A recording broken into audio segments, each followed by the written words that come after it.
Let's start the live stream. Okay.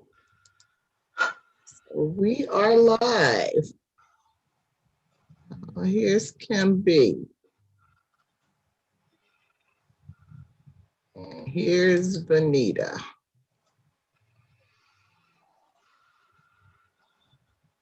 Hello.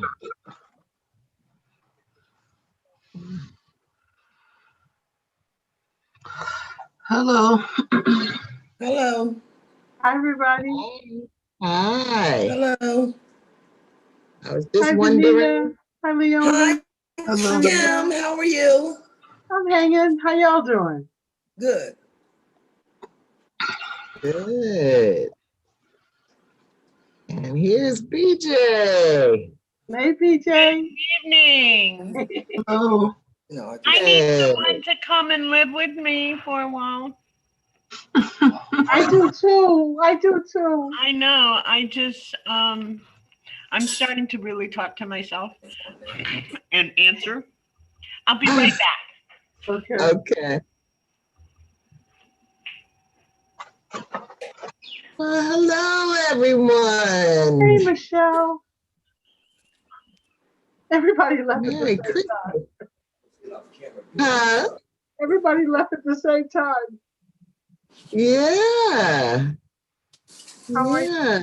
Leonie and I have been sitting here for a few minutes. I was wondering if anyone else was going to join us tonight.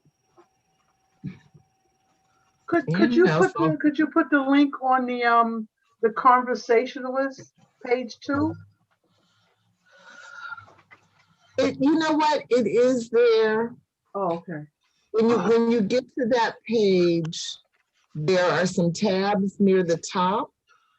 One is called discussion and one is called announcements. And you kind of have to look at both the tabs. It's supposed to be pinned to the top of the page on the discussion page. Oh, but Facebook has kind of been doing whatever it wants to do lately. I've been having to do all of these workarounds. Oh. Well, I'm glad you put it on your page too, because that's where I found it. You found it on my page? I found it on your Facebook page. Huh. Okay, well that's strange. Maybe we'll have some strangers. It's the picture with the snow. I found it there. Huh. Yeah. Odd. Facebook's messing with you, Michelle. Hi, Karen. Hi, Karen. Hi. Hi. Hi, Karen. How you doing? I'm doing. How you doing? I'm doing good. Thank you. Good. Good. So who are we missing? Gio and Nicole. And we may get one or more of my brothers tonight, but I kind of doubt it because I haven't heard anything from them lately. So let's go on and get started because, there's a lot to talk about as always. So let me welcome everyone to session 14 of the Global Black Feminist Reading Circle. It is the 14th book that we have read together publicly. And tonight is actually our last discussion on Caste, the Origins of Our Discontents by Isabel Wilkerson. And so we'll have to figure out if we're going to do something after this, but tonight is it on this book. And what else do I want to tell you? I want to tell you that you can learn more about the Global Black Feminist Reading Circle on Facebook, where we post invitations, and on YouTube, where all of our archives are housed. And I think I just want to put in a plug right now for our session 3 book, which we read back in 2015, Medical Apartheid. There's a playlist there for that book. And we had some very interesting discussions related to that important book that really has a lot of relevancy for what is going on in the world right now around the COVID vaccine.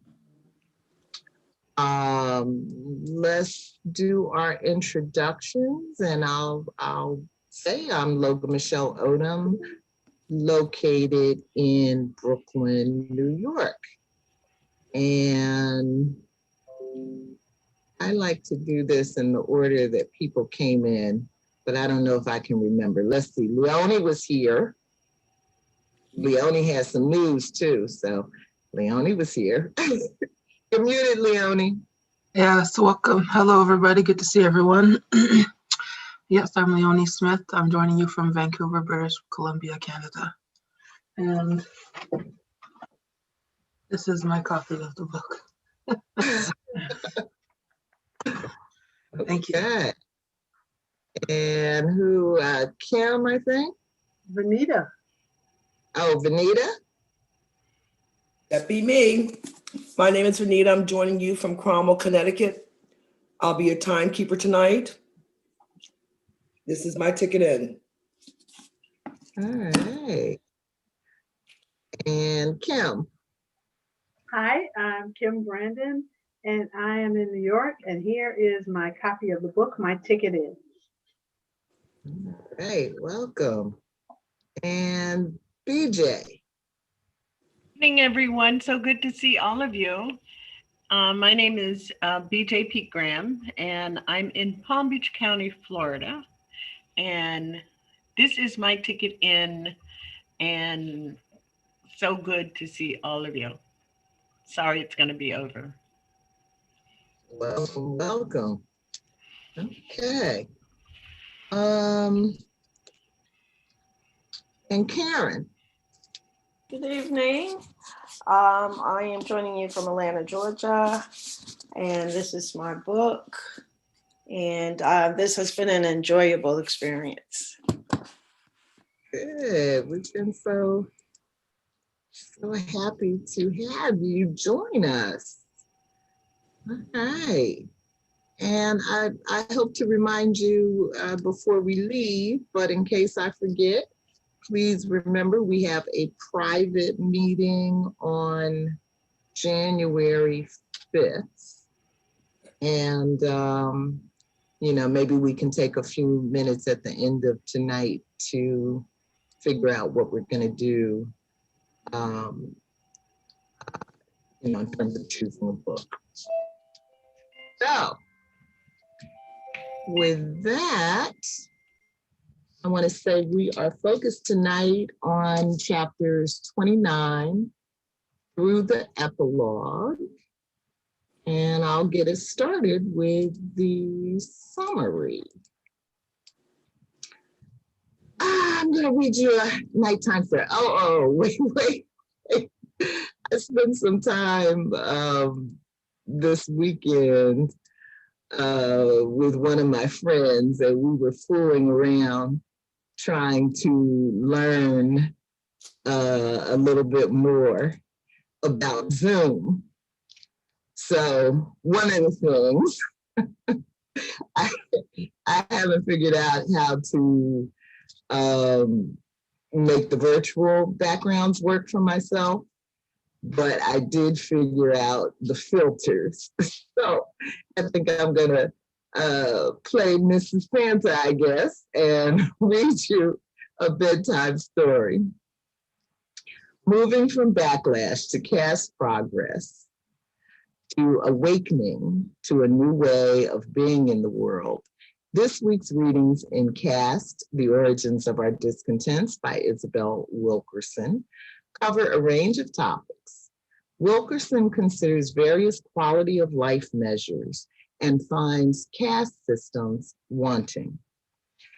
Offers a story of a high-born Indian man who learns to shed caste privilege, relays an incident where a dominant caste woman is incensed by a microaggression lower caste people routinely experience, and shares a story of a connection made between a lower and upper caste person. In the epilogue, she looks at the roles we may all play in creating a world that sets everyone free. Americans, we learn in chapter 29, The Price We Pay for a Caste System, score very poorly on the happiness scale when compared to other Western countries, as Leonie has been telling us throughout this book. Low quality results in the areas of public mass shootings, incarceration, maternal death, infant mortality, reading and math scores, and life expectancy, among others, characterize the American experience. Coronavirus served to exacerbate and illuminate health conditions and access to healthcare issues for U.S. citizens as it swept the country, taking its toll in human lives.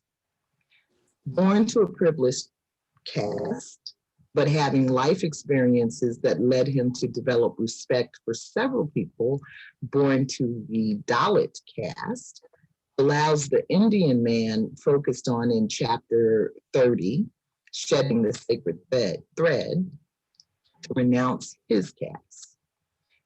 The radicalization of the dominant caste is the story of a dominant caste woman incensed and radicalized by mistreatment she received from a waiter while attempting to dine with Isabel Wilkerson.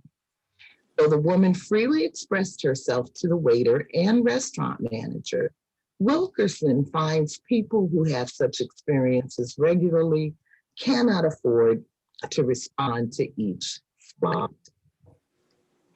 Chapter 31, The Heart is the Last Frontier, the last chapter of our session 14 reading select, is a story of frustration and triumph Wilkerson had with a plumber called in to address a problem of water in her basement. Though it seemed at first the worker had no interest in providing the service, an exasperated Wilkerson found a way to connect with him at a human level through a shared grief experience and was able to receive the needed plumbing service. The epilogue to Caste, The Origins of Our Discontents, A World Without Caste, is a summation of Isabel Wilkerson's hopes for a new world, a world where all of humanity benefits from the gifts each person carries at birth, where each one of us plays out our part in dismantling caste and defending equality. A world without caste that would set everyone free. So with that, of course, there are way more questions than we will ever be able to do. So I highlighted the ones I want to start with in blue. So would someone read question 2, please?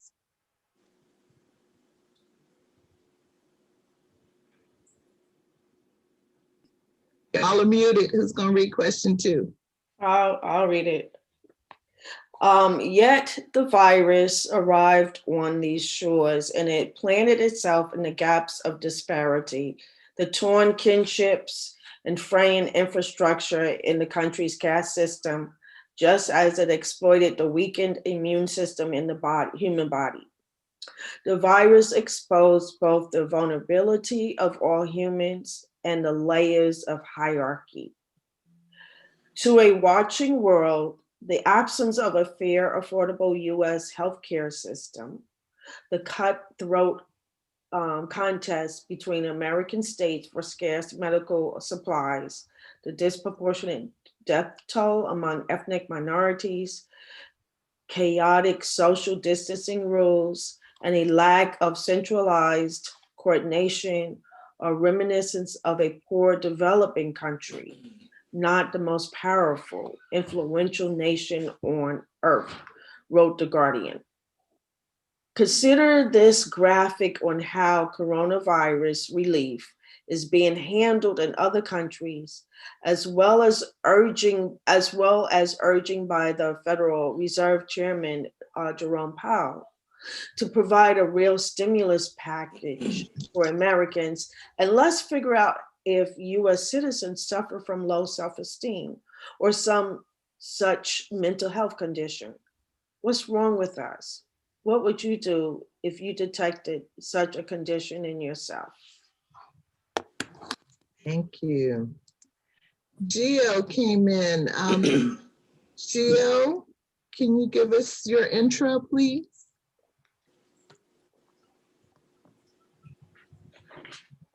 You're muted, Gio. And I can't see her, so I guess she's not fully connected yet. So, okay, any thoughts on this question?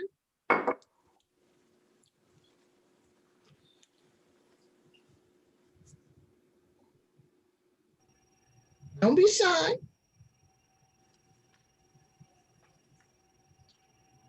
It was good to see it named in the book. What's pretty clear. It was good to see it named in the book. What's pretty clear about what's happening in terms of, in this case, looking at coronavirus. I mean, the entire impact in the United States of coronavirus is because of racism and capitalism. It has nothing to do with whatever happened in China 10 months ago at this point. So, and I think it's important that someone names that someone, and that more Americans start talking about how low the quality of life is in the United States. Yeah. It's been known for a very long time. And so, and capitalism, again, capitalism is the only reason why that happens. It's not because you don't have money or resources. And it's not because you don't know how, because everyone else has managed to do it. Every other developed country has managed to do it. It's only the United States that has one of the worst, that has a quality of life that's reminiscent of a third world country. So it's just good to see it acknowledged. Yeah. Complete. Thank you. I would applaud how Leonie has captured this particular part of the chapter and what Wilkerson has done and asked the reader to consider, and also highlight how capitalism cripples our government,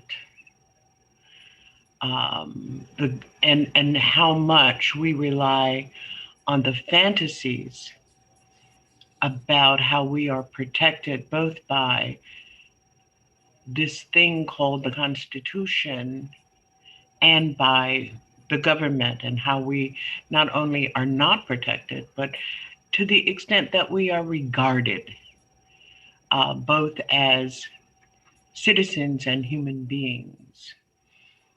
But the indictment really is about how capitalism formulates the people who make decisions about what our government is, who they are, and how it works.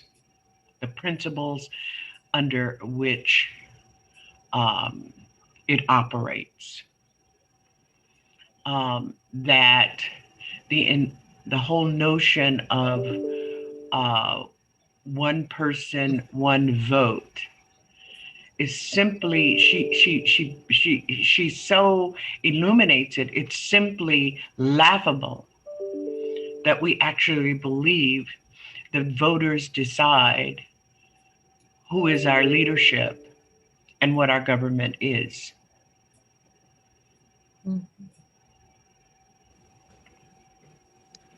Thank you. Gio.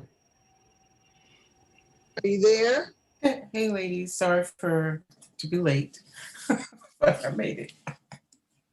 Give us your intro. Okay, hey everybody, happy holidays. My name is Georgette Moses, and I'm joining you guys from Columbia, South Carolina. Here's my ticket. Okay. Welcome, welcome. We're on question 2. Anybody else?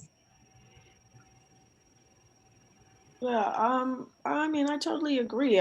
I'm like Leonie. I'm really glad that at least she peeled off the mask of what this nation is.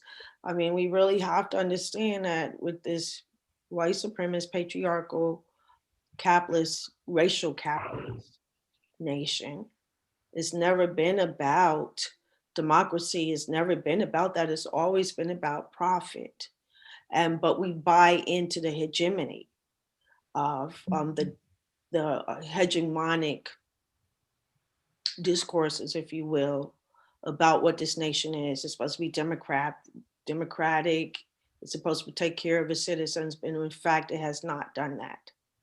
And only time that we see this nation moving forward in terms of attempting to do something democratic, being democratic, is when you have oppressed people, particularly African American people in this nation, consistently forcing this nation to live up to a so-called democratic creed.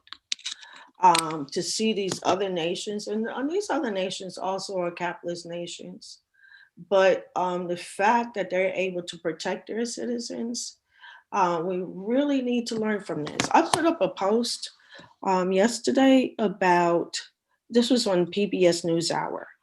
And in PBS NewsHour, it was a clip that said that New Zealand was the first nation in this world that was able to successfully deal with the coronavirus. The second country that we have not talked about, that people don't talk about, is Senegal, okay? A so-called third world nation, and has been successful in dealing with that. And I think about that in light of when we talk about how Trump called these so-called third world nations S-hole nations. But we look at how Senegal, when we examine how Senegal is able to take this seriously and to protect its citizens and to be successful, being the second nation in the world to successfully. I mean, that speaks to this nation. That speaks to the problematic issues of this nation. The fact that people have healthcare because it's tied to their employment, right? I think about retiring. One of the things I think about is, I don't want to give up my healthcare. I have excellent healthcare in this nation.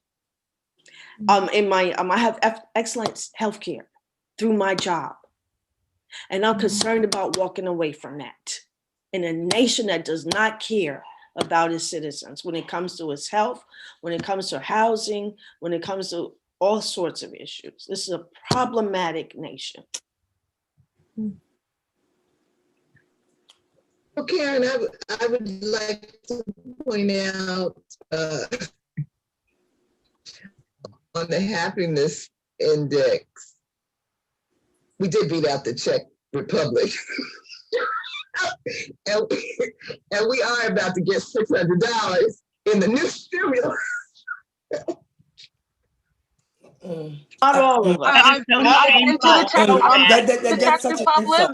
I've been to the Czech Republic. It's you'd like it there. I don't care where it sits on a thing. It's a good, yeah. You have an easier time there, trust me. Oh God.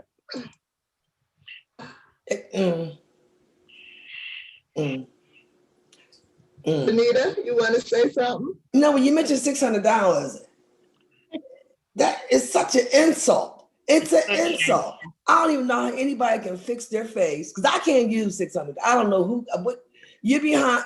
If I was a person behind my rent for a month, much less 3 months, much less 6 months, for a month behind my bills, just a month, because a lot of folks live from paycheck to paycheck.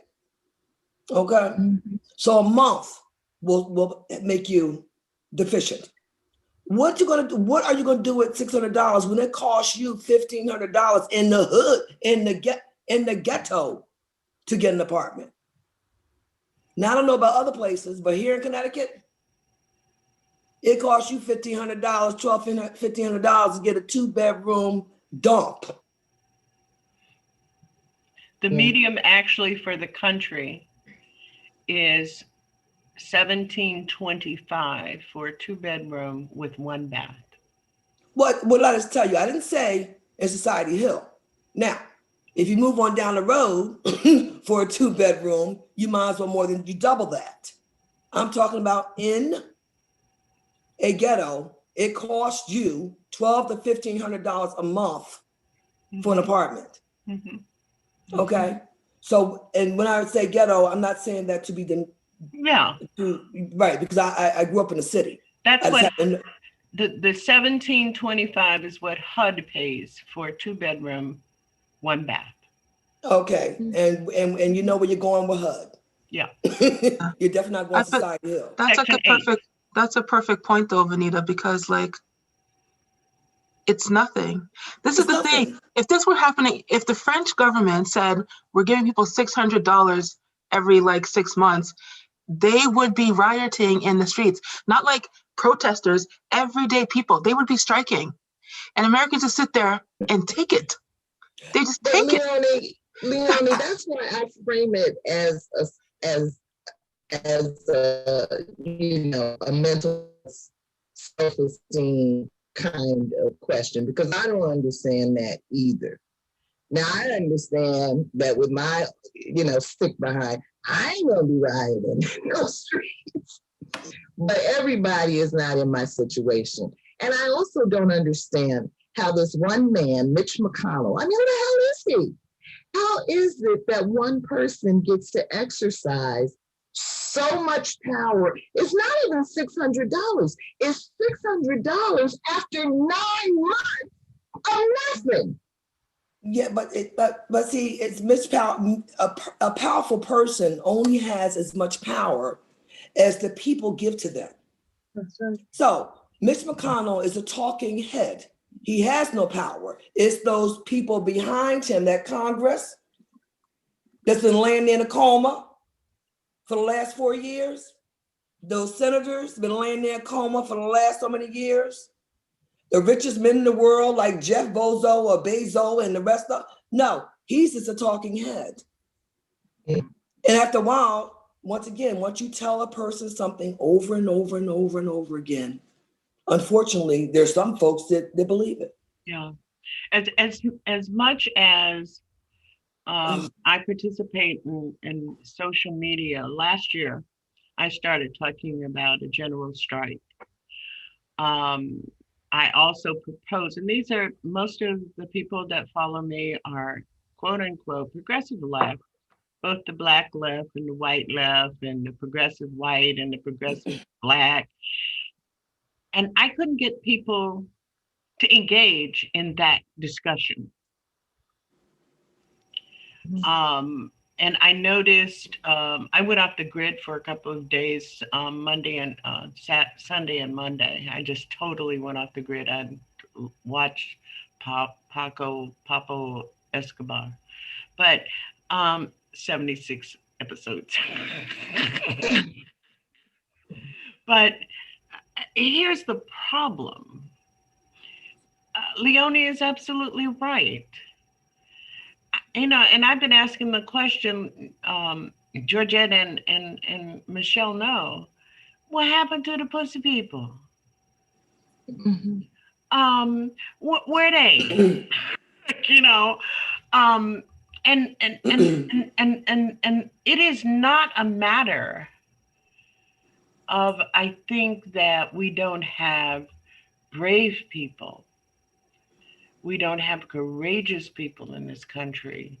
I think it is a matter that those people have been convinced that things are all right with them and theirs. Mm-hmm. And they have no lens to people who are not like them, to people for whom that they're going to be clamoring for that $600 because there are so many people in this country who are in poverty, but they don't understand that they are. Mhm. Well, And I'm still asking the question, where's the Black left? Where are the Black progressives who used to bring some leadership in a time of crisis? Mhm. You know, while, mm, y'all forgive me, we have a number of organizations that should be stepping out, articulating these issues in the same way Yes. that Leonie has extracted them, and she lives in Canada. mm, I mean, if you look at all the resources that we have that for some reason are not propelled, and you have to ask the question, why not? mm, And part of the reason is we have been lulled into thinking that activism happens on Twitter or Facebook or wherever, as opposed to activism happens. I mean, people do not want to understand that in the 60s and the 70s, the way you moved this government was you threatened to burn this motherfucker down. Yeah, mm. And things happen. yeah. And I think the other part of it is that we have a generation who thinks that things happen because it's a hip hop song or something. Mhm. So I just, in response to Leonie and Karen, um, I am very troubled. And I have been in this thing since I was 19 years old, and I don't think I've been as troubled when they were murdering Black Panthers in their beds. I don't think I was as troubled as I am now.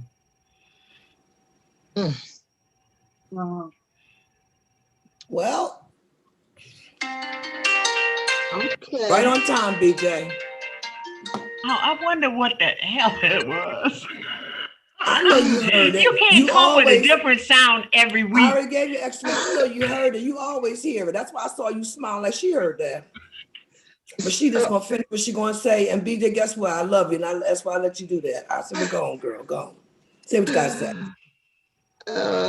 No, who's gonna read question 6? Let's I move just on. wanted to add before we move on that we still can add that, like Einstein was saying, this isn't a Black disease.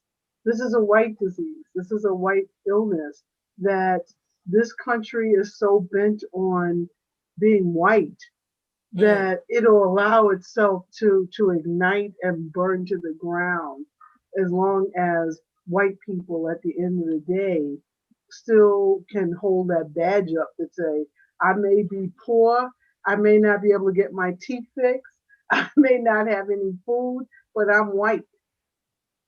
Yeah. And Oh, that's the cost. Some of this is the cost of people who know that, I'm not sure who just said it, but people who are impoverished still clinging to the fact that they are white and that this isn't going to be something that impacts them, even though they're already living below the poverty line, and would do anything not to link with other groups to have more power. and excuse me if I may say, and those Kim, other countries, have very different racial demographics going on than we have here.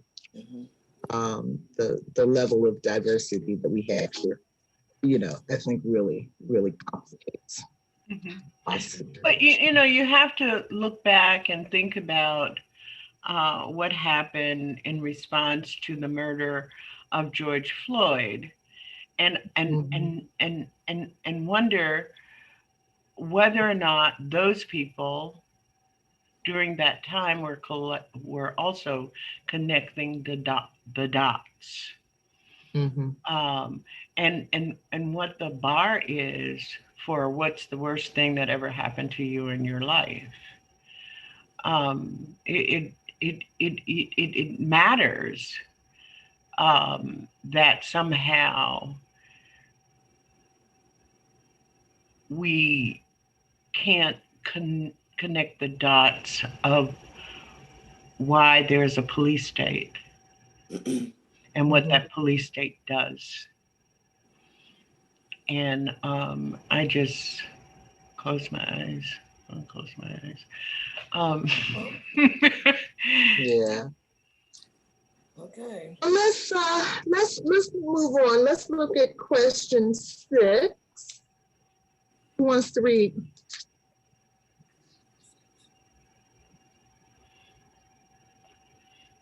I can read 6. Okay.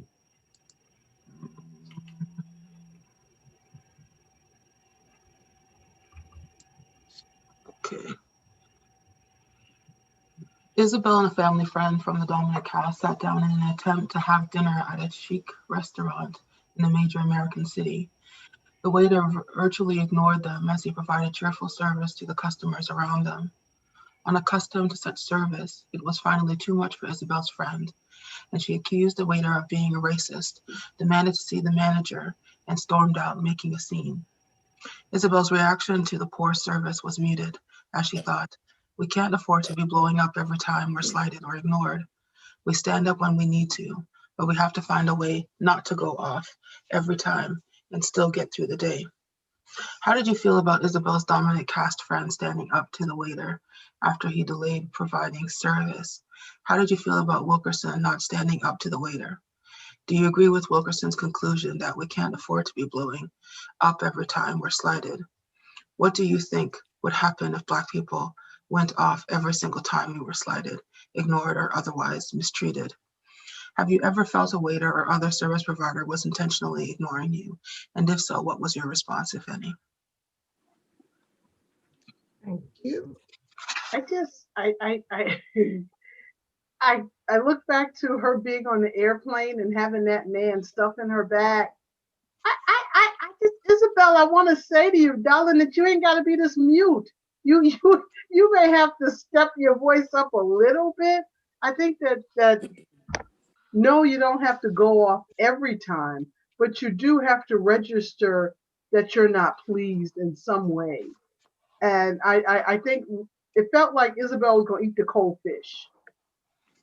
And I don't know, Venita, I don't think we would have eaten the cold fish. I think at some point you have to say something or you need to leave. But I just find even with the plumber, it just felt like, girl, come on, girl. You got to get some skin in the game. Kim, can I say one thing, honey? First of all, I don't like the term go off. Go off equates to Black women all the time. Why couldn't it simply be address situations that arise when you feel as though you're being treated unfairly? And yes, I do. No, I am not going to be in a restaurant. You're not going to treat me as a second-class citizen, and I'm not going to say anything. On top of that, I'm going to get my wonderful purse and get up and leave. I found it quite embarrassing for when Black folks sit back and makes me sick to my stomach and wait for white folks to defend them. I don't know what's wrong with Isabel, but I'm not Isabel. And it's happened to me. I was telling Michelle the other night, I remember moving to Connecticut. It was all white state. When I say all white, there's 3 people in the company that I work for. Me, my father, and a Black attorney, and a large insurance company in 1987. Was that 87? Yep, it's around that time. I went to go to semi-formal. And assumption is when you're a Black woman, I don't think they know that we know what Lord & Taylor's are, Bonwit Teller, Gimbel's, Wanamaker's, which is where you go to get a semi-formal dress. And then after you get the dress, what I do, and I've had one for years, I take it to my tailor. so I can make sure I got it on point. Well, went to Lord & Taylor's here in West Hartford, West Farm Mall at that point was very elite. You know, it's on the best of shops there. All designer stores, the flagship stores, you know the whole scenario. Walked in there, stood there for about 10 minutes, watched 3, not 1. You know, the floor women that had that look to them, clenching their pearls, the red lipstick on, the whole, you know, you can just imagine. And walked all around me like I wasn't even there. Matter of fact, didn't even look my way. Every white woman that came there, and when I initially got there, it was just me. They walked up to them white women and asked them with a smile, what can I show you? Can I help you? What kind of function are you attending? So I'm standing there, and although I just moved to Connecticut, I'm from Philadelphia. I'm like, well, wait a minute. Oh. So I had to get myself together, and I cleared my throat and I clenched the pearls I didn't have on. And I said, excuse me, I've been standing here for like 10 minutes, and I noticed you have waited on every white woman, and I did not mince my words, this was 1987, that has walked in this shop, yet I'm invisible. Well, at that point, it wasn't even apologetic, no apologies, not that I wanted one, but it's like, well, anyway, you know, can I help you? See, that's when the word go off came in. Okay, I had to really go up and down 3 little white saleswomen on the floor, called a manager. By the time I got done, there was 10 of them standing around me. I wrote a letter and I walked out and didn't buy a dress. But there's no way in the hell I'm going to stand and be treated like that in a public place, and I'm a consumer. So Wilkerson, I don't know what her problem is. The plumber, I done saw that fool out that door so quick. You know, she's sitting up there, she got to relate to the plumber. Relate to the plumber. So I don't know, you know, I don't know what's wrong with girl. No, I'm just saying, Michelle, you know, it's just, Wilkerson and I are from a different place. It has nothing to do either with age. It has to do with other things with her, apparently. Because my godmother, and she was older being my godmother, was born in 1903, and she would have never stood for that. When I was with her, she took me to a dress shop, and she had plenty of money. She expected service, and she was Black, and she was going to get service, and the same level of service the white women got. So this is Wilkerson's, you know, she got some special stuff for her. Very special. I mean, all due respect to Isabel. Yeah. Isabel. Well, Anyways. I wondered, was she, how her friends responded to her behavior. Mm-hmm. Her reduction of this incident. I mean, as an executive, corporate executive, I did a lot of traveling for many years alone. And I was younger. And I always responded as a leader with people that I'm with out dining or whatever. I'm with Venita. I don't know if it's personality, but someone who writes this forcefully, is this insightful. I wondered, what was she thinking? What was going on with her? What world does she live in? Just because she's Black doesn't mean she lives in a Black world. But you have to look at the body of her work too. Well, you know, like any other work. I have a face for work. I have a face for friends. I got a face at home, face as a mother. But it takes, Venita, it takes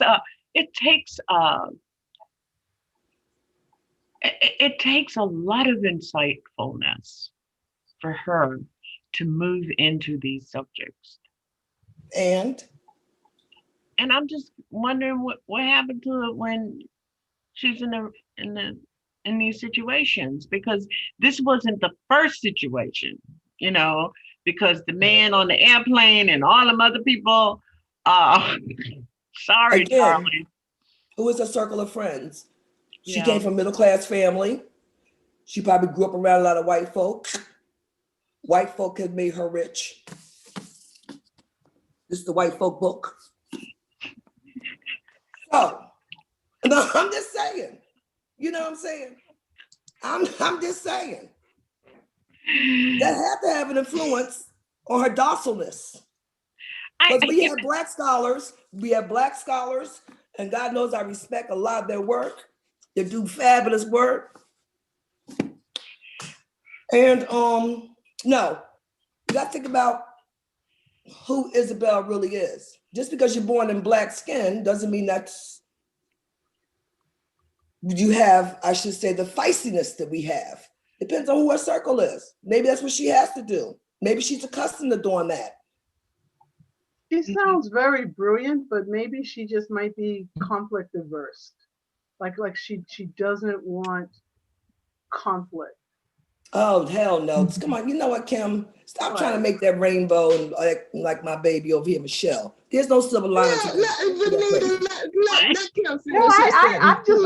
just wish she would step up a little bit more. I'm not saying that I agree with it. I'm just wondering that whenever there's conflict, she takes the peace thing. She's just like, well, we can't fight every time, and most of us don't fight any time, so let's not fight. And there was something she could have done. She didn't say, she said she did nothing. I was in a situation in a restaurant in Boston. Anytime that I arranged a meeting with a dinner after with my betters in the corporation, I always went to the restaurant and had dinner there myself before I booked it. And I took my daughter to a downtown restaurant. It was a chance for her to get dressed up real fancy. She was little, and we went to dinner and we weren't treated nicely. And it wasn't, and it was a situation like this, but the waiter wasn't exactly as bad as how she describes it. And I went back to work on Monday morning. I went into the finance director's office and said, this is the name of the restaurant. I want you to send a notice to everyone in this company that has a credit card that is in the Boston office. Do not use this restaurant. We are not going to use this restaurant. Then I wrote a letter to the manager under my title to let him know that that is what I had done. Yeah.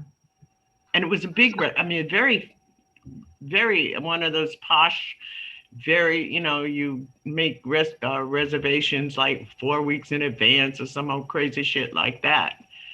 And I was going to be dining with about 25 people. So, whatever. But she could have done something. Okay. Yeah, sorry. I have to say something because this is driving me crazy. Sorry. Yeah. The thing to remember is she could have said something, but the problem was still racism. She was not the problem. I just want us to remember that. Oh yeah. We get that part. Yeah, and I just want to say, I agree with everyone. I quite likely would have spoken up in that situation, but I also don't want us to lose sight of the fact that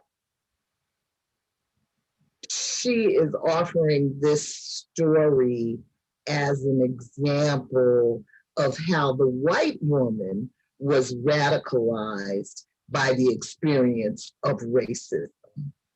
And so I agree, all of the personal stories that she has told us are examples where she has managed to avoid or deflect conflict.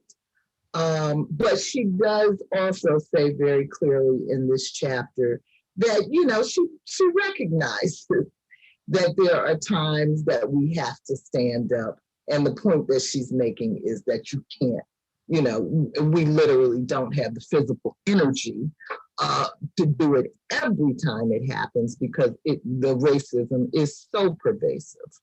So, but it was startling, and maybe she should have kept it out. Maybe she should have kept her part out.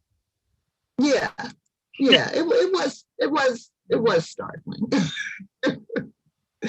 So, okay. Anybody else want to say something on question 6? Gio, Karen?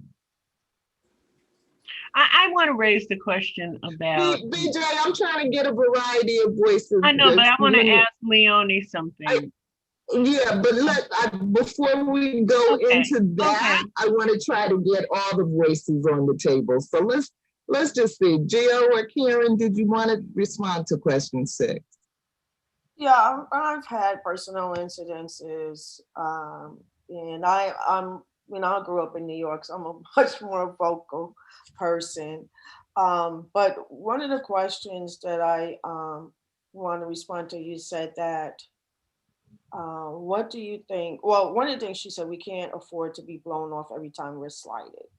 And so on one level, I do agree with that. We had to pick and choose our battles because we could get mentally drained every time in terms of responding to everything.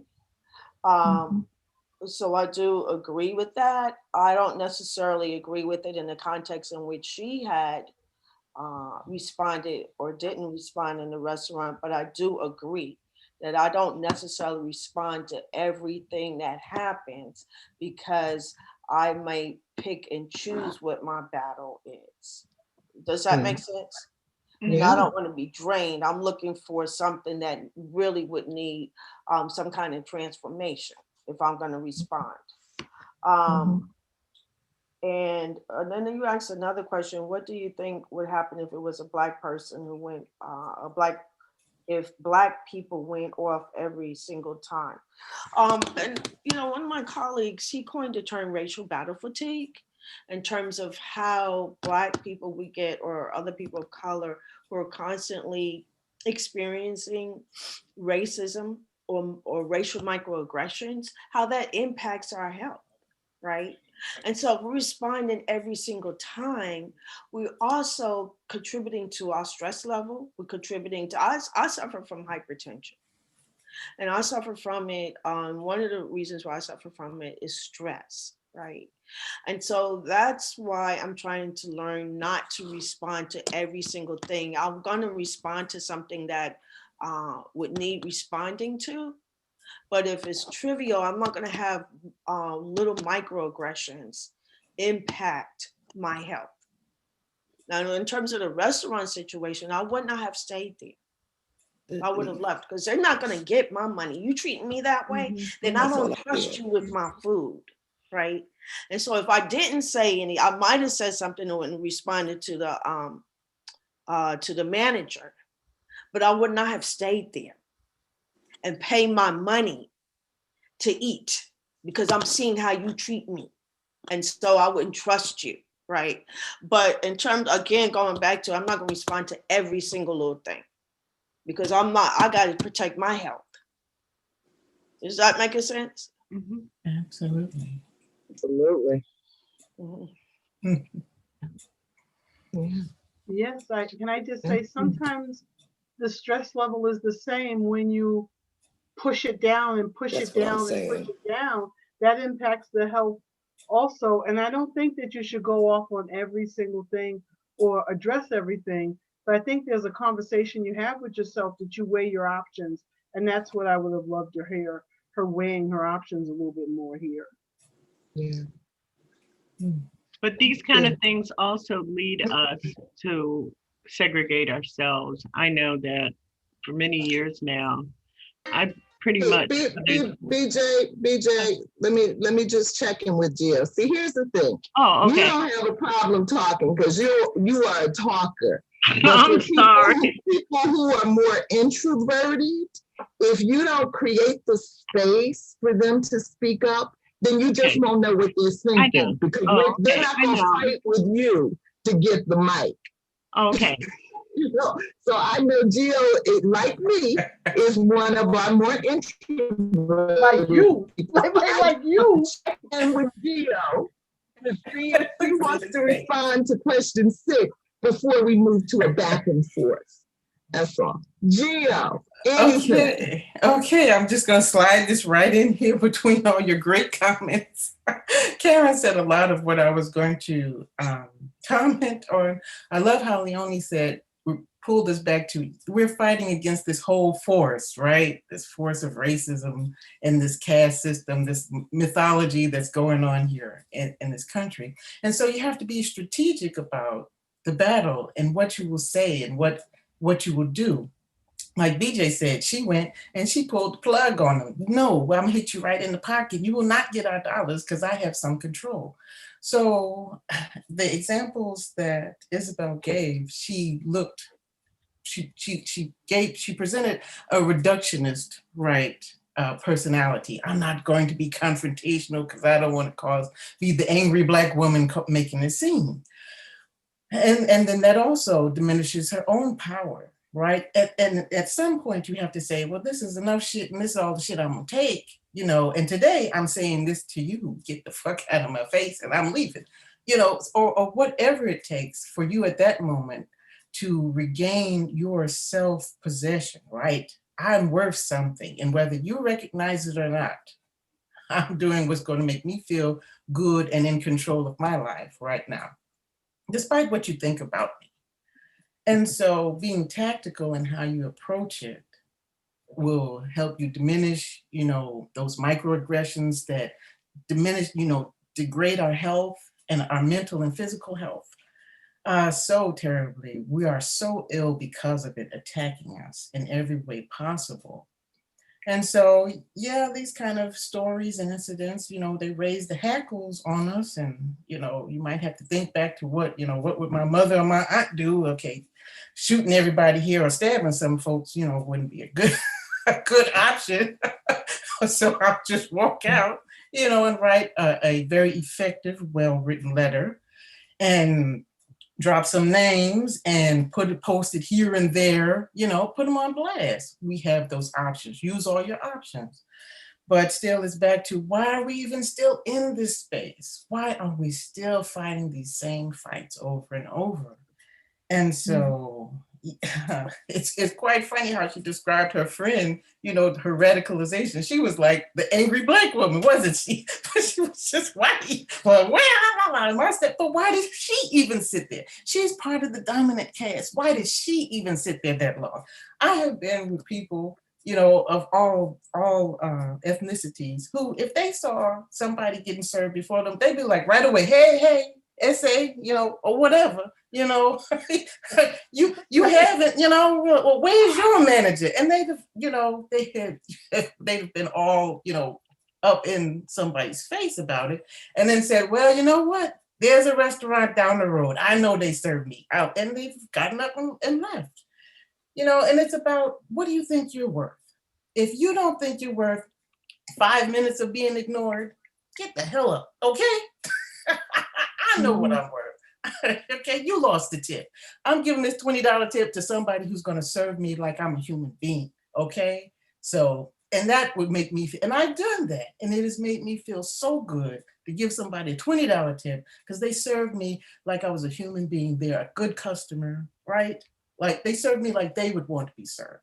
And so, yeah, you know, you just got to take your power back in every little way possible. And then that kind of deflects all those little microaggressions that people who are having problems in their own life and think they can dump on you. And then you do that. Thank you. Okay, now we can BJ, you're on. Speaking of waiter. One of the reasons I jump in so fast is because I'm trying to have a continuity of conversation. Now I forgot the point. No. Well, BJ, I need you to get a notepad. I need you to get a notepad and a pen.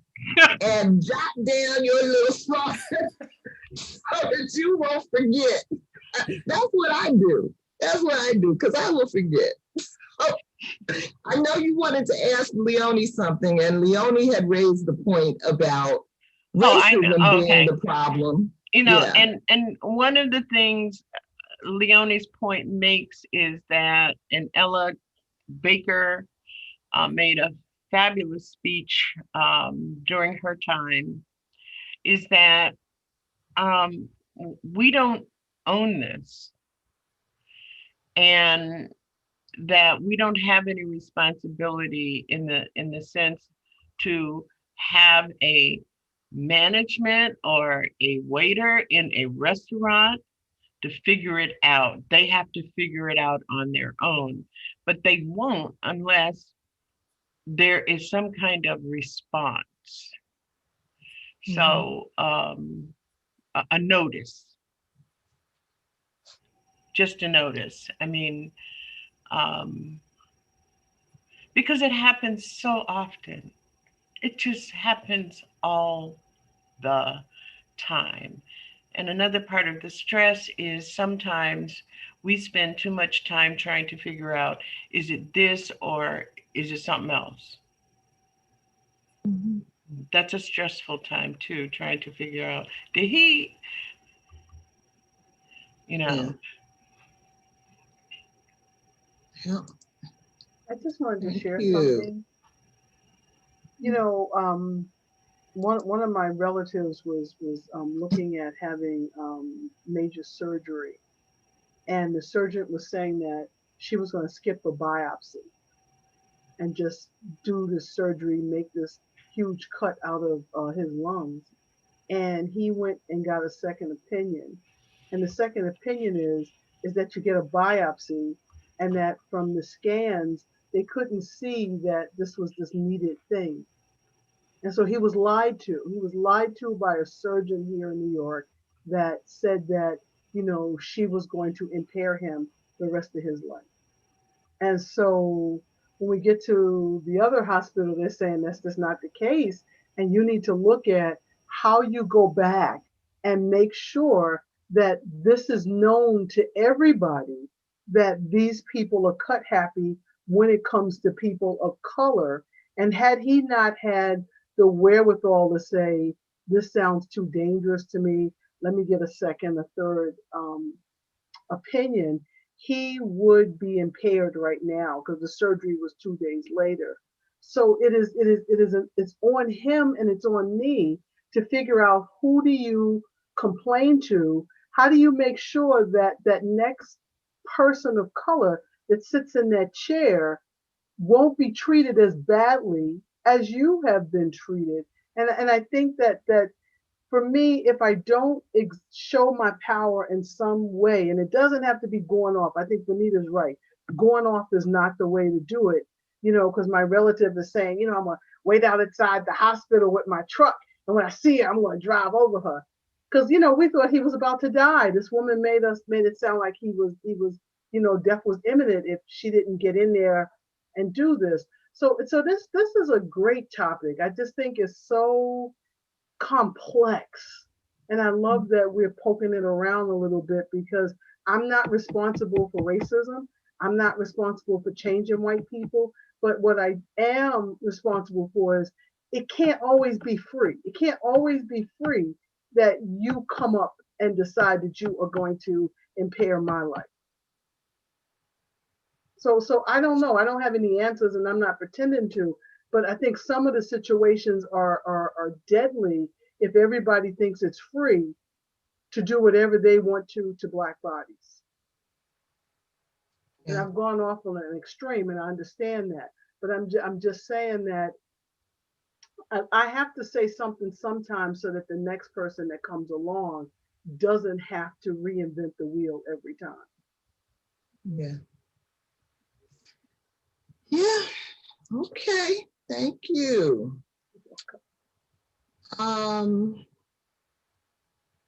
Let's take a quick look at question 13.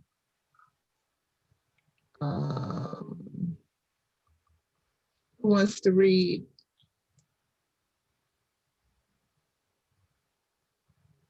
Who has not read? I volunteer. Okay. As it stands, the United States is facing a crisis of identity unlike any before. The country is headed toward an inversion of its demographics, with its powerful white majority expected to be outnumbered by people not of European descent within 2 decades. This is unknown territory for everyone in the hierarchy, an ethnic distribution that could potentially look closer to that of South Africa than to what Americans have grown accustomed to. We've heard a lot, I think, about the fears dominant caste folks have about the coming New World Order. What concerns might subordinated people have about the changing demographics in the US? We are watching as the idiot in chief, a man who has lived a life of privilege, throws a tantrum as he grapples with his legitimate loss of the presidency. Is this just the behavior of an extremely sick individual, or might it be a window to the difficulty privileged people have coping with change that reduces their special status? What steps might people of color need to take to enhance our capacity to survive these tantrums? And thank you, Georgette. And let me just say, one of the things that got me on this course, you know that Joe Biden discussion we were talking about last week, BJ had mentioned on her show, where Biden met with some Black leaders and it got a little passionate. And one of the things that he was saying to them was, you know, with the demographics changing, you Black people are going to have to learn how to work with Hispanics because there's more of them, you. And I was like, well, yeah.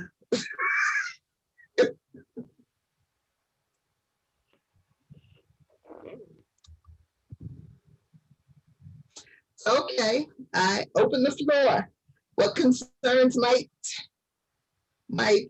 we have?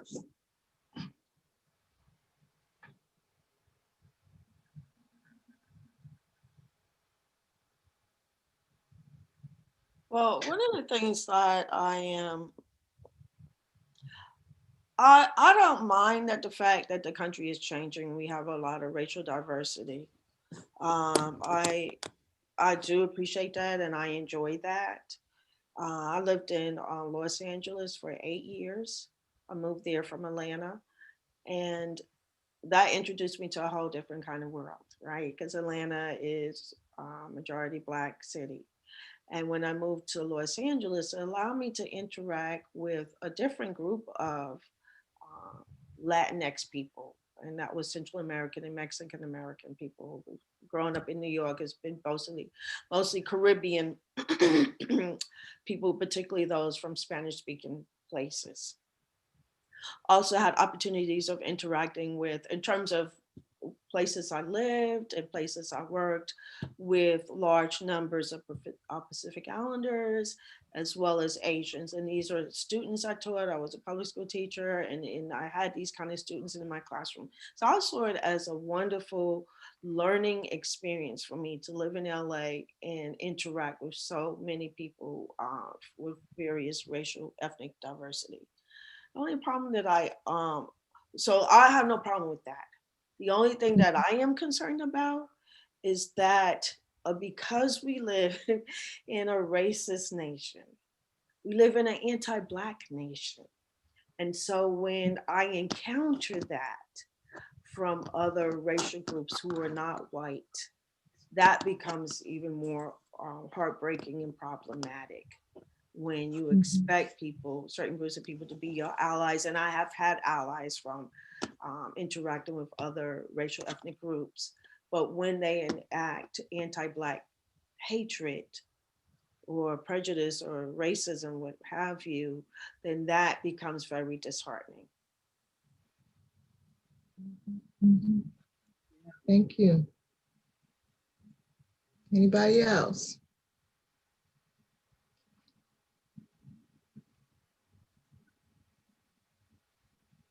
No concern? White folks the only ones scared? Well, I'm hearing, Karen, you talk about being disheartened when you encounter anti-Black racism from other races. And I have, I have some understanding of that experience. I also have, and the thing that I actually encounter is, which I've mentioned before, is actually, I want to go far as to label it anti-Black racism from Black people. I wouldn't say that, but encountering people who do not know that they are, kind of like as we said earlier about how poor people who don't know that they're poor, people of color, or people who come from backgrounds that are steeped in oppression, enslavement and other types of oppression, who don't recognize the impact of that history on themselves. And so they over-identify with the dominant culture. And the only thing that I can share is that for me, it's important for me to stay in, so that I don't move to a place of like, I don't know, the kind of like guarded, that spectrum of guarded to hostility that what one often has toward people in the dominant system, that I recognize the role of systems of oppression and how people show up, and including how it shows up and how they see me. That's very much alive. It's just, for me, what I appreciate about this book is that it's information that gives insight on a system, regardless if you agree with it or not. Like, I don't think the point of a book like Caste, particularly for Black people reading it, is for you to like swallow whole the argument. I don't think the argument actually matters, but what happens, I think the benefit of it is that you do have these kinds of discussions and you have these moments of being able to reflect, and you don't get to do that. Like, you don't get to pick up, a newspaper and to see that kind of conversation happening. It's just not, there isn't any attention. There's only a meager amount of attention that's given to issues that surround Black people. Even now, even after George Floyd, it's still, look at the newspaper, let's count the numbers. It's like still next to nothing. So for me, the revealing of the system. So like when I know, so like I live in a place that's heavily Asian, and you'll hear countless examples of racism, not just from white folks, but from also Asian folks where I live. And it's because anti-Blackness is a thing that exists everywhere, but it's still, the root of it is white supremacy, right? Mm-hmm. And the root of it is colonization. Which again is white supremacy.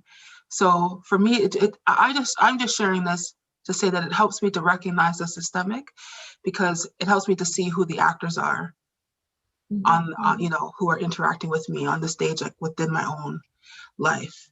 And so what that produces in me is I have a bit more, I don't know, I just have more, it just helps me to see things within a context, which is very hard to do. Like I recognize why it's disheartening, because if someone is attacking you, it feels very personal. And the thing that I try to recall is that I am having the personal experience, and I want to track it. I want to know if I'm being impacted, all those kinds of things. And that the personal experience is actually just part of the larger system in which I'm an actor. The person who's doing the thing is an actor. The whole like philosophy about why that's happening is also like a part of the system. So I hope that was helpful, but I just. No, it was helpful. That's how I feel, Leonie, but you said it so much more eloquently than I would have. So thank you for speaking up. Anybody else on question 13? I think we have to consider the role that the global and domestic media plays in all of this. If you have ever traveled to Haiti or parts, certain countries in Africa, um, and the Caribbean in general, you can understand how players from that area who are also of African descent have such a bias and who stand and formulate and operate from anti-Blackness. Mhm. I was astounded by the notion, by the idea.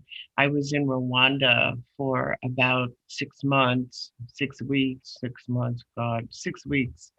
And it was right after the genocide. And everything that was news, that was news reports that had anything to do with some of the domestic issues in the United States, it was like the Palm Beach Post. It just reported Black people killing each other, Black people robbing banks, and Black people committing crime. And that was it. Mhm. And that was in a time where there were just so many people in the American government who were Black. I mean, officials. Mhm. None of that gets reported. So I agree with Leonie, and it's a good consideration to have as we move back and forth in life. Maybe I'm gonna pass that on to my granddaughter and my daughter, who seem to be so reactive all the time. Mhm. So I guess Thank I you. have a question for Leonie. I guess I like hearing that, to take a pause and say that this isn't personal. This is white oppression, and call it what it is. Also, there is this moment where strategically I have to think of what my plan is and what my part will be in whatever actions that I plan to take. And that's what I see of you and your activism, that yes, you look at what this is for what it is, and then you go out and try to teach what it is. And I think that's empowering. So I guess my question is that each of us then need to kind of figure out what book, what thing we are going to do if we can do something. So I don't hear you saying just own that that's what it is and then let it go at that. I think you're I don't know, maybe I'm asking you the question. Yeah, no, I think you have to account for the cost. If someone treats you terribly because you're a Black person, because they're racist towards you, or they're engaging in a racist act, that lands on in your system. And I don't think, and I don't think that enough people who experience racism like acknowledge that. Because even like in the going off kind of thing, that doesn't acknowledge it. That's like someone has hurt you, and so you're gonna buck up and posture up and get back, and then you don't actually account for somebody just like, try to like annihilate my spirit. Like you just actually, you don't think about it. So I think that actually this is why like I do the work that I do, is because it creates moments where you can look back, where you can actually absorb what the impact is. And that you don't have to stay, and if there's sadness there, if there's anger there, if there's rage, you can find like really safe ways to like explore it, because I think safety isn't, for Black people, is important, because you can't just do it in public, and then you also and part of digesting what happens is about understanding the systemic, that's seeing that the person who has done the thing is also an actor in the stage. And because it's systemic oppression, they usually don't know that they are actors in the stage, right? That's what I was saying before about like poor people who don't know that they're poor. White people often do not know that they are. I mean, most of the time don't know. Most of the time, don't know that they're racist. They like literally. It doesn't make any. Even like in the book where it's like, was this book? I think it was this book, where in the reading that, or maybe it was somewhere else. Or no, it was a PBS thing that I saw a link on Joy Reid on Twitter, and it was a Black reporter who had been reporting on Trump supporters for like the last 4 years. And what she was saying was that even though she would be asking white people about the issues, all they wanted to talk to her about was race. And they would say things like, people, accuse me of being racism, but like all I know is that I'm anxious because there are Black people living into my neighborhood. So like they don't understand, like they literally don't get it. Like they're not pretending, like they don't, you hear that example and you think that is like an easy guess. Like, it's a classic definition of what racism is, but like the systems are really blind. They really do blind people. Like they do not know. And you have to feel sympathy for them. I'm not saying that at all, but it's just about recognizing what is. Like, you don't have to feel any particular way, but like, there's no point pretending that white people know that they're being racist when they clearly don't most of the time, right? So I don't know. It's just a way, for me, it's a way to get at truth telling, including what the impact is on me. That truth of what that impact is. So that's what the work that I do is about. Like, how can you absorb those things? Like I'm teaching a course on it in February. Like, how can you absorb, it's for people of color only.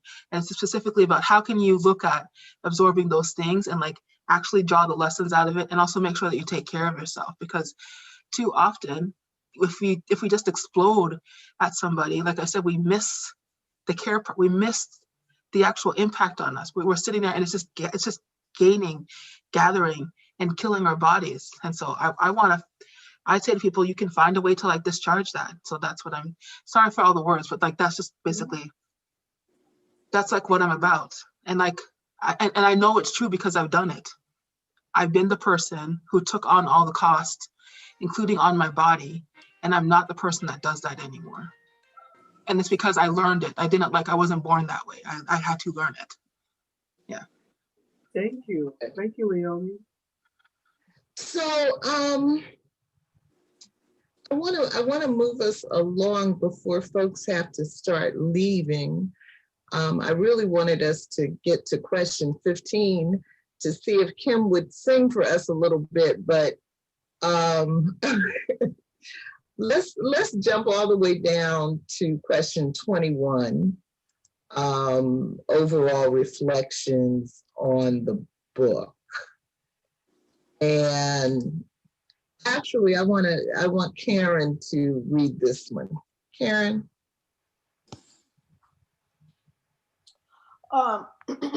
Please share your overall reflections. Please share any overall reflections you have on Caste. The challenge of our era is not merely the social construct of Black and white, but seeing through the many layers of a caste system that has more power than we as humans should permit it to have.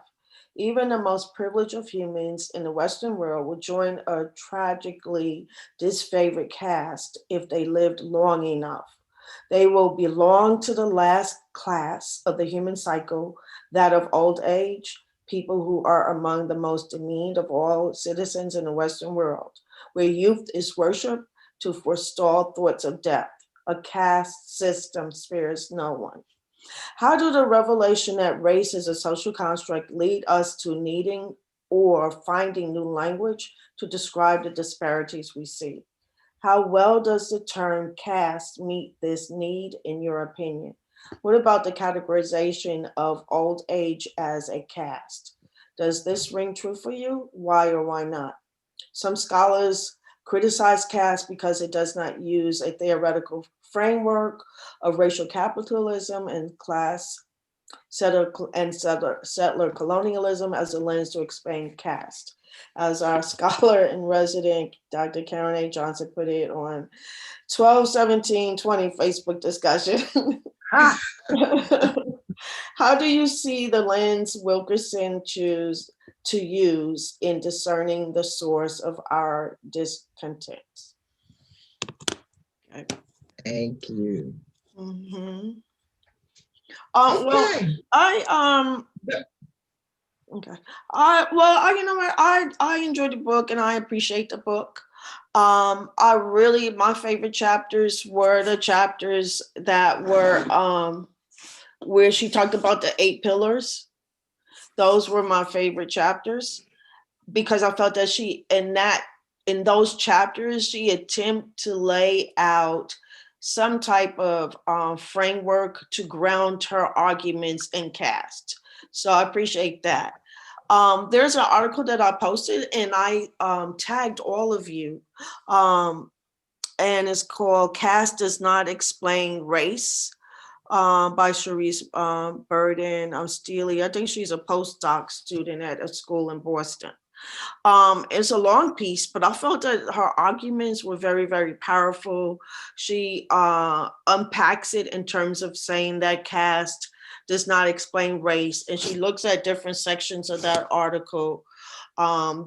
She pulls out pieces from caste and then begin to explain how Wilkerson needs to make arguments in these places to talk about class and capitalism, because some of her arguments are weak. And she also makes the argument, the author makes the argument that Wilkerson in the end feel that we need to tap into our emotions and change our attitudes as a way of saying that this is how we resolve the issue of caste.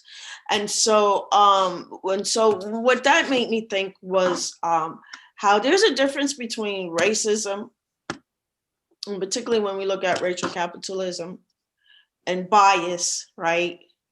And prejudice, particularly bias, and there's a whole study on bias, right? And by any rate, and so when I think about Wilkerson's, particularly in the epilogue in the last few chapters, because in those last few chapters, that's where I felt was kind of weak, because she does, in fact, write in a way as if this is my assessment of this, right? In a way, she feels that if we change our attitudes, then that will resolve the issues of caste. So if we're talking like that, then we're talking about bias, okay? We're not talking about a structural system. If you're talking about caste, you're talking about a structural system that needs to be dismantled. And we need to really understand how, yes, this is a system that operates on racial capitalism. So we have to have that understanding of that to understand why caste exists.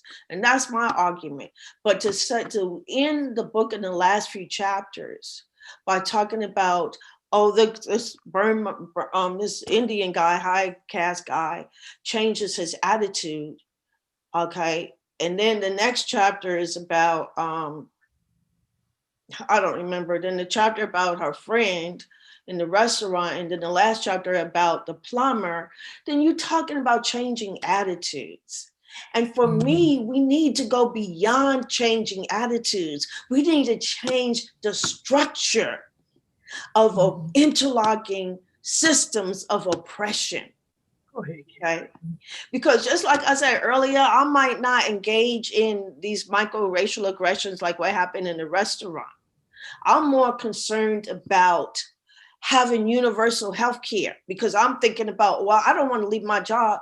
I don't want to retire at this time because I got excellent health care, but that's through my job, right? And I want to retire, right? But I'm thinking, and so how does that, so that we're talking about a structural issue, right? And so then, and we're also talking about racism, where we're seeing that there's violence against Black people because of the kind of society we live in, right? So it's not about having bias training. It is, all of those are important, but changing people's attitudes does not necessarily change the structure. I've been teaching for so many years. I've been teaching for 13 years as a public school teacher, and now 20 years as a university professor. And part of it is teaching social justice and multicultural education and diversity and inclusion. But research revealed that a lot of these teachers, when they go out here, they might have that kind of concept, and I don't know how all of them are being taught, but some of them are not necessarily going out and being activists to fight a system that gives rise to oppression. So changing attitudes is important, but that is not going to resolve this dismantling systems of oppression. So in the end, in terms of the book, that was her major weakness, especially when she ends with the plumber in her house. And she's paying him money. And she thinks by connecting, oh, my mama died, your mama died, and that changes him. It's no, get the hell out of my house. Because if you're not going to respect me in my place, and I'm trying to pay you major money because I'm having a plumbing issue in my space, and you're not going to respect me, it's like, get out. I'm not going to be trying to be nice and trying to connect with you, you know? And so anyway, I'm just going off on that. But the point I'm trying to make is that for me, it's important to go beyond changing attitudes. It's about changing this system of oppression. And that for me is the weakness of her book. But I learned a lot from her little stories and her anecdotes, and it made me start talking to my family members about this book who are interested in reading the book. I will share this book with my students and with my colleagues, but at the same time, my major criticism is that you have to talk about racial capitalism and this settler colonial nation and how we begin to dismantle interlocking structures of oppression. Yes, indeed. Thank you, ahead, Professor. And amen. Absolutely. Yeah, I mean, one of the things I was saying to Karen in our Facebook dialogue on it was that for me, Isabel is not a scholar. And, you know, I'm not sure that it's fair to hold her to scholarly standards. It's you know, as I think we were all kind of saying in the beginning, it's kind of elementary, you know, starts out on an elementary level about what racism is. And that kind of gave us the feeling in the beginning that this is really kind of a let's get to know each other, white folks kind of introduction to we got some problems here. So I wasn't really looking for that level of depth from her in this book. But I enjoy hearing you articulate it the way that you did. And I agree. You know, I agree that changing our attitudes is you know, the bare minimum of what has to happen here. So thank you. And I also agree. I thought the 8 pillars were the real strength of the book. Anybody else? Overall reflections. I think Karen just kind of nailed the end. It just felt like towards the end she had a bus to catch, and she wasn't doing the work anymore. And so when I was reading the book, I just kept getting bored, and I was saying, what is she talking about? And so it was just wonderful to have you say this is why you were bored, because I don't know if somebody said to her, you know, that's enough, you know, just in this book already. And she said, well, you know, now I'm going to talk about, and I didn't understand, Karen, if, and everybody, when she's saying change your attitudes and your beliefs, if she's talking to the oppressed or the oppressor. And that was another issue for me. So I enjoyed this book. I learned so much. I think the best part was hearing each of you and your views on chapter by chapter by chapter and the discussions that came out of it. But I may start back at page 1 and reread it, because it was just,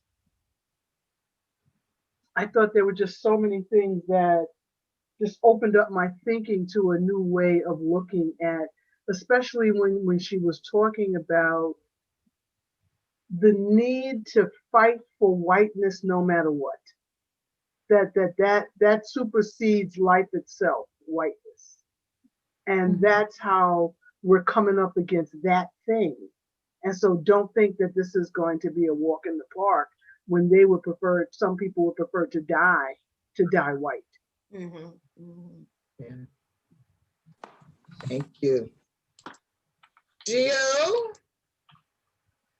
Venita? No?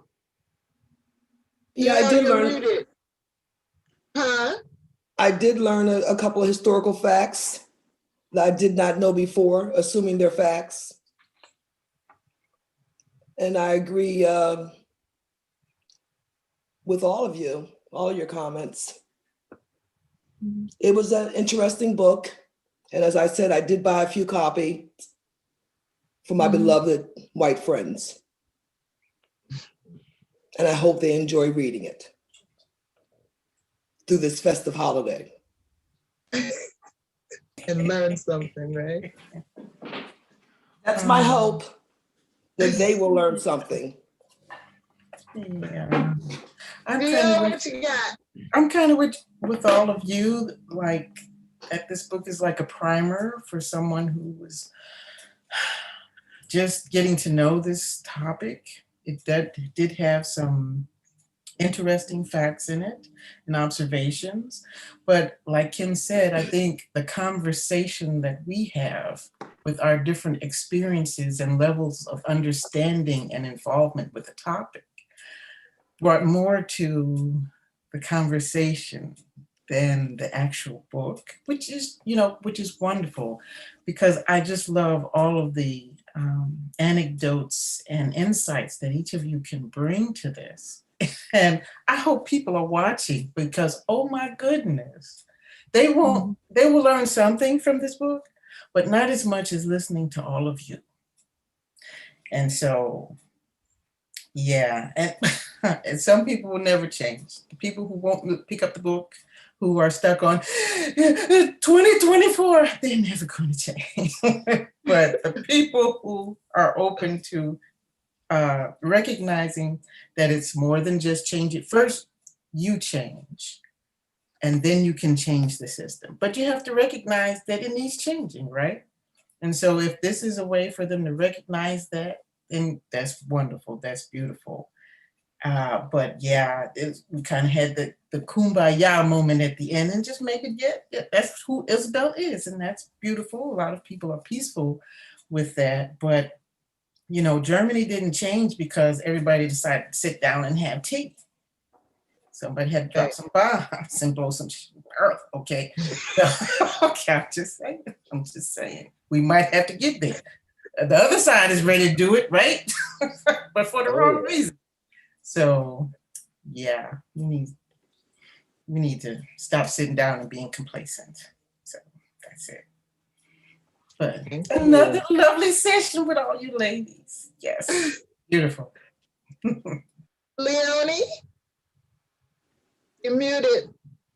Yeah, I would stay. I would just refer back to what I said in terms of what I think of the book earlier, around how I don't think it's a book that you have to agree with its arguments. That the conversation that it generates is the point of it. And I can't wait to read a non-academic. I can't wait to read a readable, good book that doesn't have isn't for a white audience. It hasn't been written yet. It definitely has not been written yet. So, yeah. So it means that it's up to me as a reader to kind of like extract meaning. And I think that's important. That's important that people who read this book have some sense of like discernment and, critical thinking. Yeah. Thank you. And before I call on BJ, let me just say we can start to just post some book suggestions in our private group, and then kind of take it to the next step when we meet privately on January 5th. And BJ, take us home. Overall reflections. I think that this book had the stuff of the right kind of discussions. I agree with Kim that I felt like she abandoned everything that she had done in this epilogue. That after a while, I was confused about, are you talking about racism? You're not talking about structural racism. You're not talking about systemic racism. What are you doing here? And what happened to all the pillars? And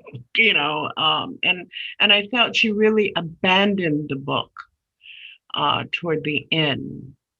But I think it is the stuff for which there can be a rich kind of transformative discourse in the public square.